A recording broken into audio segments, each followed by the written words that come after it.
बिस्मिल्लाहिर्रहमानिर्रहीम। अस्सलाम वालेकुम स्टूडेंट्स। आज का जो हमारा टॉपिक है वो है चैप्टर नंबर 8 वेव्स का 8.10 stationery waves in air column. Stationery wave in air column की हमारे पास दो कंडीशन है, एक ओपन ऑर्गन पाइप और एक क्लोज्ड ऑर्गन पाइप। क्योंकि स्टेशनरी वेव जो है वो जब डेंसर मीडियम के साथ टकराती हैं तो वो दो डिफरेंट तरह की जो है सिनेरियो क्रिएट करती हैं। अगर आपके पास ओपन ऑर्गन पाइप होगा लाइक दिस, तो आपका एंड पे जो है वो एयर के जो पार्टिकल्स हैं वो फ्रीली वाइब्रेट कर सकते होंगे। तो इसका मतलब है वहाँ पे क्या बनेगा, एंटी नोड। स्टेशनरी वेव के अंदर आप जान चुके हैं प्रीवियस टॉपिक के अंदर कि आपके पास ये जो दो फिक्स पॉइंट है इनको हम कहते हैं नोड, और जहाँ पे एम्पलीट्यूड मैक्सिमम होता है इसको हम क्या कहते हैं, एंटी नोड। ये आपके पास एंटी नोड है। और दो नोड या दो एंटी नोड्स के दरमियान जो लेंथ है वो किसके बराबर होती है, वो आपके पास इक्वल है लैम्डा बाई 2 के। क्योंकि ये आपके पास एक कंप्लीट वेव बनती है, इसको आप लैम्डा कहते हैं, और इसका अगर हाफ ले लेंगे तो ये लैम्डा बाई 2 होगी। और इस तरह अगर एक नोड और एक एंटी नोड के दरमियान लेंथ हम लें तो उसको आप लिखते हैं लैम्डा बाई 4। तो यहाँ पे हम सबसे पहले जो है ओपन ऑर्गन पाइप की जो है कंडीशन यहाँ पे पढ़ने लगे हैं, जिसमें हमने देखना है कि हमारे पास सबसे फर्स्ट पॉसिबिलिटी क्या बनती है। अगर दोनों एंड्स पे ओपन पाइप हो तो दोनों एंड्स पे डेफिनेटली जो है वो एनोड एंटी नोड ही बनेगा। तो एंटी नोड्स के दरमियान लेंथ क्या होगी, लैम्डा बाई 2। तो चूंकि हमारे पास ये फर्स्ट पॉसिबिलिटी है, फर्स्ट मोड है, तो इसलिए हमने अपने पाइप की लेंथ को लिख दिया L इक्वल टू लैम्डा 1/2। तो ये हमारे पास जो लेंथ है इसको हम लिख देंगे L is equal to lambda 1/2, lambda 1 equal होगा टू एल के। और इस तरह हमारे पास जो वेव इक्वेशन होती है V is equal to F1 lambda 1, इसमें आप इक्वेशन नंबर 1 अगर यूज करें तो V बराबर है F1 2L के।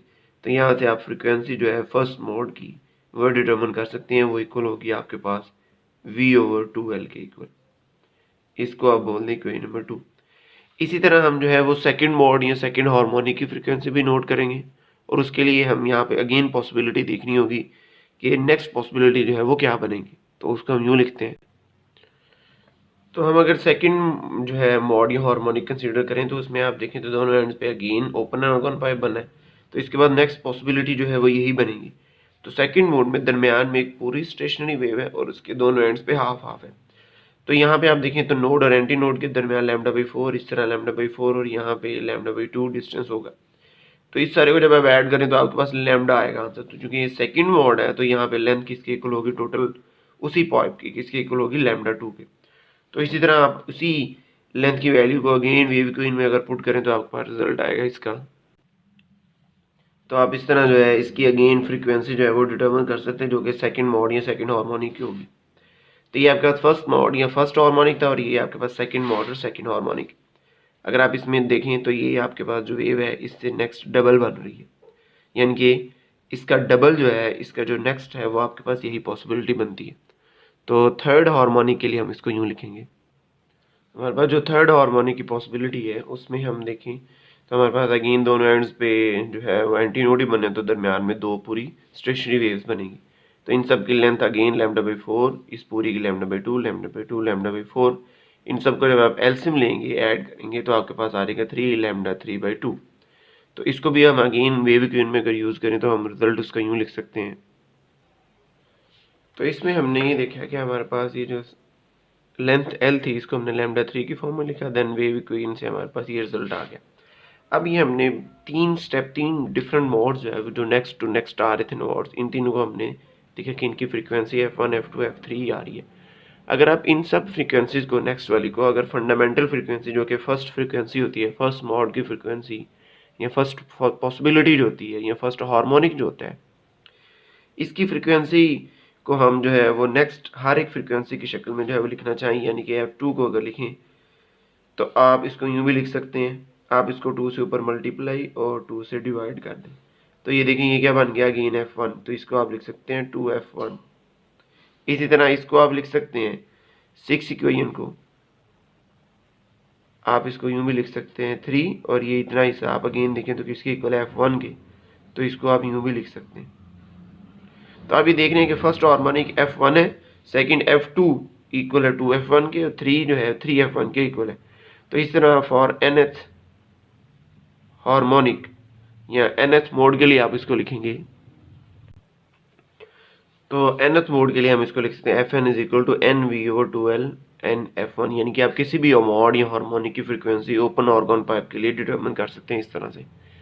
इसी तरह हम इसी वेवलेंथ की वैल्यू भी डिटरमिन कर सकते हैं। अगर आप 1, 3 और 5 को इनको कंपेयर करें, 1 वाली जो है ये फंडामेंटल वेवलेंथ है जो कि 2L के इक्वल है, तो लैम्डा 2 जो आपके पास है किसके इक्वल है, फॉर लैम्डा n, उसके लिए हम करने लगे हैं लैम्डा 2 जो है वो किसके इक्वल है, L के इक्वल था। आप इसको 2 से मल्टीप्लाई और डिवाइड कर दें तो ये क्या बन जाएगा, ऊपर क्या बन गया लैम्डा 1 बाई 2। तो लैम्डा 2 को फंडामेंटल वेवलेंथ की शक्ल में यूं लिख सकते हैं आप। इसी तरह लैम्डा 3 जो है ऊपर क्या है 2L, ये किसके इक्वल है लैम्डा 1 के, तो इसको आप लिख सकते हैं यूं। तो इसी तरह for nth wavelength lambda n आप लिख सकते हैं लैम्डा 1/n। यहाँ पे भी n आपके पास किसके इक्वल है 1, 2, 3 अप टू सो ऑन। जो सा मॉड या हार्मोनिक होगा आप उसी की वैल्यू n की जगह पुट करेंगे तो आप जनरली किसी भी मॉड या हार्मोनिक की फ्रीक्वेंसी निकाल सकते हैं। यहाँ पे मैं बताता चलूँ कि मॉड और हार्मोनिक में क्या फ़र्क है। आपके पास जो फर्स्ट यानी कि फंडामेंटल जो है वेवलेंथ उससे अगर डबल बन रहा हो, नेक्स्ट पॉसिबिलिटी जो बन रही हो, उसको आप कहते हैं मॉड। कोई भी फंडामेंटल जो है पॉसिबिलिटी के बाद जो नेक्स्ट पॉसिबिलिटी बन रही हो उसको हम बोलते हैं मॉड। यानी कि इसके बाद ये फर्स्ट मॉड है, ये सेकंड मॉड है, third mod, second, fourth mod. इसी तरह अगर आपके पास फर्स्ट मॉड का डबल बन रहा हो नेक्स्ट मॉड तो इसको हम सेकंड हार्मोनिक भी बोल देंगे। अगर बिलफर्ज नेक्स्ट पॉसिबिलिटी ये ना बनती, इसका डबल ना बनती, तो फिर हम उसको सेकंड मॉड नहीं था बोलना। जैसा कि अभी हम क्लोज्ड ऑर्गन पाइप के लिए उसको देख सकते हैं, ये आपका फर्स्ट ऑर्गन पाइप कंप्लीट है, तो क्लोज्ड ऑर्गन पाइप को हम क्यों लिखेंगे। तो बेटा इन क्लोज्ड ऑर्गन पाइप में हमने बताया था कि हमारे पास जो क्लोज्ड एंड है वहाँ पे क्या बनना है नोड, और वहाँ दूसरे एंड पे क्या बनना है एंटी नोड। तो नोड और एंटी नोड के दरमियान डिस्टेंस हमने बताया हुआ λ/4 होता है। चूंकि ये फर्स्ट मॉड या फर्स्ट हार्मोनिक है, फर्स्ट पॉसिबिलिटी है, तो इसको हम लिखेंगे λ1/4।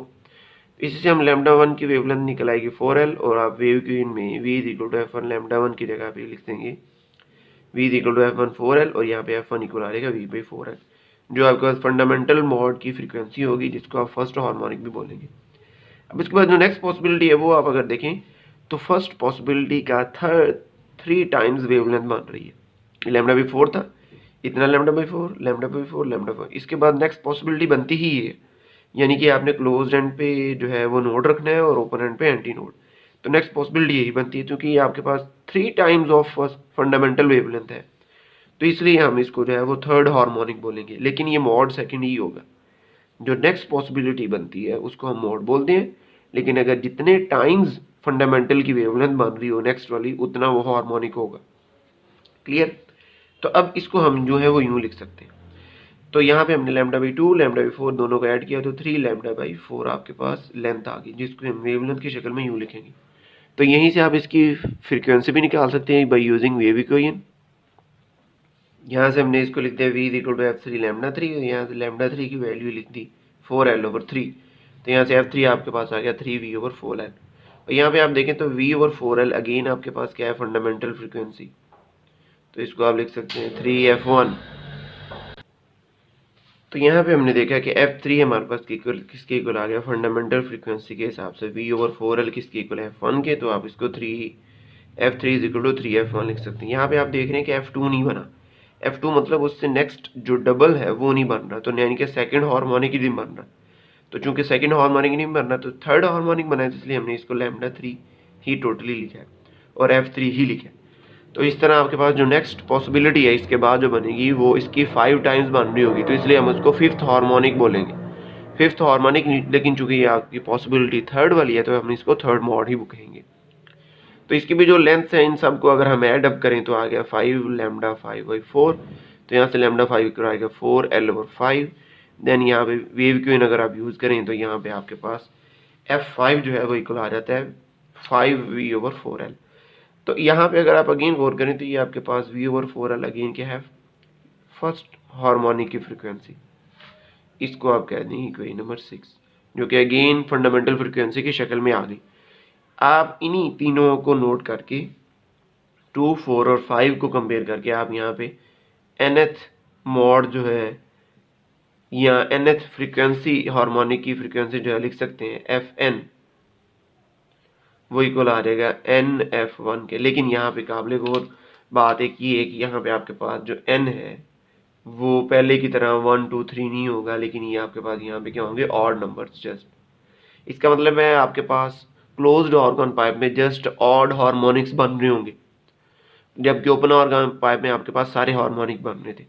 तो इस तरह आप इसको कह सकते हैं कि आपके पास जो ओपन ऑर्गन पाइप है it is richer in harmonics than the closed organ pipe, क्योंकि उसमें इवन भी सारे बनने हैं, ऑड भी सारे बनने हैं, लेकिन क्लोज्ड ऑर्गन पाइप में जस्ट आपके पास ऑड हार्मोनिक बनने हैं।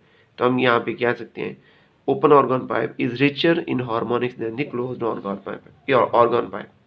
इसी तरह आप वेवलेंथ का जो है वो भी रिलेशन लिख सकते हैं। nth हार्मोनिक के लिए आप 1 3 और 5 की अगर आप कंपेयर करें 4L के इक्वल है, तो यहाँ से 4L ओवर n आ जाएगा। ये इसको आप लिख सकते हैं 4L ओवर n, इस तरह 4L ओवर n। यहाँ पे भी आप n की वैल्यू क्या लिखेंगे, 1 2 3 up to 1 3 5 up to so on, जो आपके पास जो है वो ऑड नंबर्स होंगे। तो इस तरह आप nth हार्मोनिक की फ्रीक्वेंसी और वेवलेंथ जो है वो डिटरमिन कर सकते हैं। तो ये हमने stationary wave in air column जो है टॉपिक को कंप्लीट किया। Thank you for watching. अल्लाह हाफिज़।